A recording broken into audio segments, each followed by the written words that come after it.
नमस्कार शेतकरी मित्रांनो, शेतकऱ्यांच्या कर्जमाफीसाठी बच्चू कडू यांनी 7 दिवस आंदोलन केलं। 7व्या दिवशी सरकारने वेळ मारून नेली आणि शेतकऱ्यांना बच्चू कडूंना सांगितलं की आम्ही याच्यावर लवकरात लवकर तोडगा निघवू आणि याच्यामध्ये एक समिती स्थापन करू, त्या समितीमध्ये तुम्हाला आम्ही तिथे स्थान देऊ। याचा जो काही निर्णय असणार आहे हे 30 जून पर्यंत आम्ही सगळे काही सेटल करू।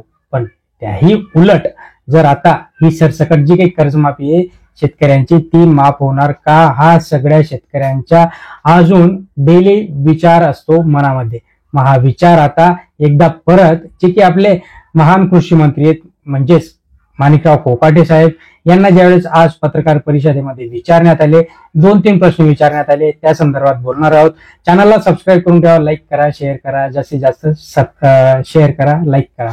बघा, याच्यामध्ये ज्यावेळेस पत्रकारांकडनं माणिकराव कोकाटेंना प्रश्न विचारण्यात आले की जी काही सरसकट कर्जमाफी, त्या सरसकट कर्जमाफीचा निर्णय काय झाला, कृषी मंत्र्यांनी याचं उत्तर देणं अपेक्षित होतं। कृषी मंत्री जर कृषी मंत्री म्हणून तिथं आहेत तर त्यांनी याच्यावर काहीतरी एक व्यवस्थितरित्या विश्लेषण करणं गरजेचं होतं, पण त्यांनी सरसकट सांगितलं की या संदर्भातील जो काही निर्णय तो अजित पवार आणि मुख्यमंत्री देवेंद्र फडणवीस घेतील। आता याच्यामध्ये त्यांनी परत एक शब्द वापरला की शेतकऱ्यांनी त्यांची कर्ज भरायलाच पाहिजे, शेतकऱ्यांनी त्यांचे कर्ज भरायलाच पाहिजे। आता या शब्दावरनं असं आपल्याला समजते की या लोकांच्या मनामध्ये शेतकऱ्यांविषयी कुठलीही आस्था नाही, शेतकऱ्यांचं जे काही कर्ज आहे ते कर्जमाफ करण्याचा यांचा कुठलाही विचार नाही।